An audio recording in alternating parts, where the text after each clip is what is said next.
Halo semuanya, perkenalkan, nama saya Rio Rizky Daulianto Simanjuntak, NIM 2402011020029, Prodi S1 PJJ Manajemen dari kelas MJ105. Kali ini saya ingin memaparkan atau mempresentasikan kasus dari kebocoran data RI terbanyak dari sektor pemerintahan, dari mata kuliah ICT Literacy. Berikut adalah eh, grafik dari jumlah kasus kebocoran data RI berdasarkan berbagai sektor. Yang pertama itu ada dari sektor administrasi pemerintahan sebanyak 71 kasus, lalu ada keuangan sebanyak 12 kasus, kemudian ada dari sektor energi dan mineral sebanyak 3 kasus, kemudian dari sektor kesehatan, pangan, pertahanan, informasi dan komunikasi serta transportasi masing-masing hanya terdapat satu kasus, dan yang terakhir ada dari sektor lainnya sebanyak 12 kasus. Berikut adalah artikel yang saya dapat dari databooks.katadata.co.id yang isinya adalah jumlah dugaan insiden kebocoran data di Indonesia berdasarkan sektor tahun 2023. Menurut laporan Badan Siber dan Sandi Negara atau BSSN, sepanjang 2023 ada 103 dugaan insiden kebocoran data yang terdeteksi di Indonesia. Kebocoran data atau data breach merupakan situasi di mana data penting milik individu, organisasi, perusahaan, atau lembaga negara dapat diakses secara tidak sah oleh pihak lain. Dari seluruh dugaan kebocoran data yang terdeteksi pada 2023, sebanyak 69% atau 71 insiden terjadi di sektor administrasi pemerintahan. Sementara insiden kebocoran data di sektor-sektor lainnya jauh lebih sedikit seperti terlihat pada grafik. Sektor administrasi pemerintahan merupakan area yang paling banyak terdampak, yang memerlukan perhatian khusus dalam manajemen risiko dan peningkatan keamanan siber, kata tim BSSN dalam laporan Landscape Keamanan Siber Indonesia 2023. Menurut dokumen panduan menghadapi data breach yang dirilis BSSN, kebocoran data bisa terjadi karena sejumlah faktor, yakni pencurian atau hilangnya perangkat penyimpan data, peretasan atau ilegal terhadap sistem penyimpanan data, pemberian akses atau data secara tidak sengaja oleh anggota atau pegawai suatu organisasi atau lembaga karena penipuan digital. Tidak memadainya sistem keamanan digital, BSSN pun menyatakan kebocoran data dapat dicegah dengan sejumlah strategi, seperti menciptakan kebijakan penggunaan kata sandi yang kuat, mengedukasi penggunaan sistem, dan penguatan sistem keamanan digital. Eh, Berikutnya saya akan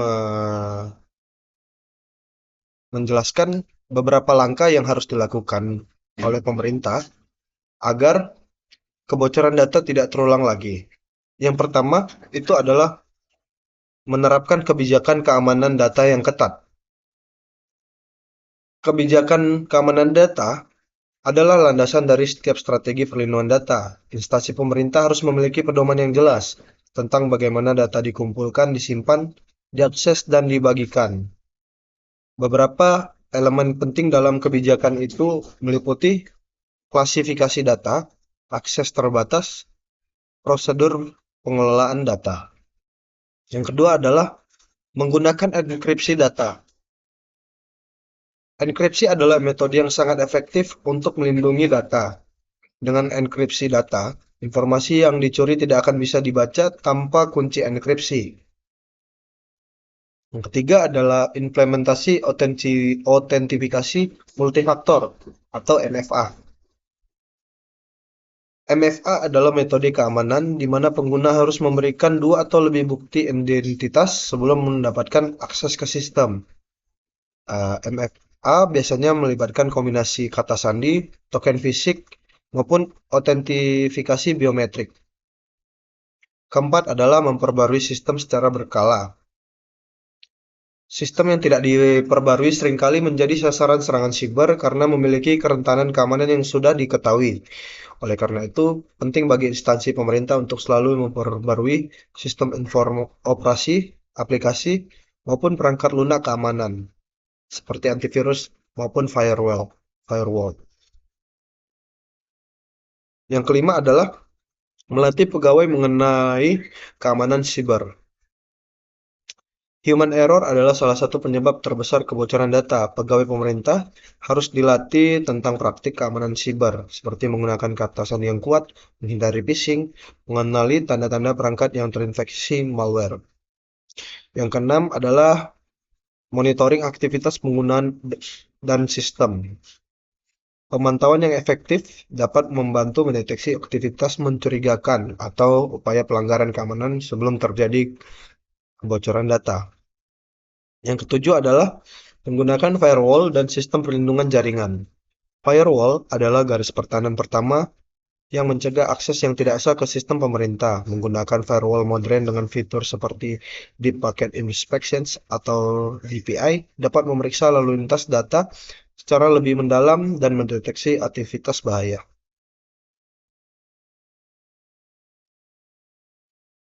Kemudian, langkah apa yang harus dilakukan masyarakat agar kebocoran data tidak terjadi dan terulang? Yang pertama adalah jangan membagikan data pribadi ke siapapun, termasuk ke media sosial.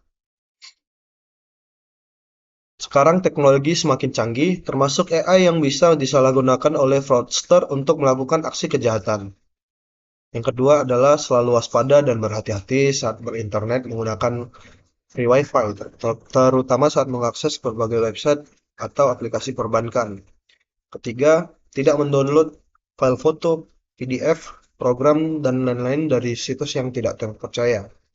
Keempat, tidak mengklik iklan pada situs yang bajakan. Kelima, waspada ketika menggunakan fitur save password di browser. Keenam, waspada saat install fitur taman browser, plugins, or infection yang tidak resmi. Yang ketujuh, jangan pernah klik install APK PDF, docx, dan lain-lain dari pengirim ke situs yang tidak jelas. Kemudian kita sampai di kesimpulan bahwa kebocoran data pemerintah dapat berdampak luas, baik dari segi keamanan maupun kepercayaan publik. Oleh karena itu, menerapkan langkah-langkah pencegahan yang komprehensif sangat penting, dari penerapan enkripsi dan autentifikasi multifaktor hingga pelatihan pegawai dan audit keamanan berkala. Setiap langkah harus dilakukan dengan cermat untuk memastikan bahwa data pemerintah tetap aman dari ancaman yang terus berkembang. Sekian presentasi atau pemaparan dari saya. Atas kekurangannya saya mohon maaf. Terima kasih.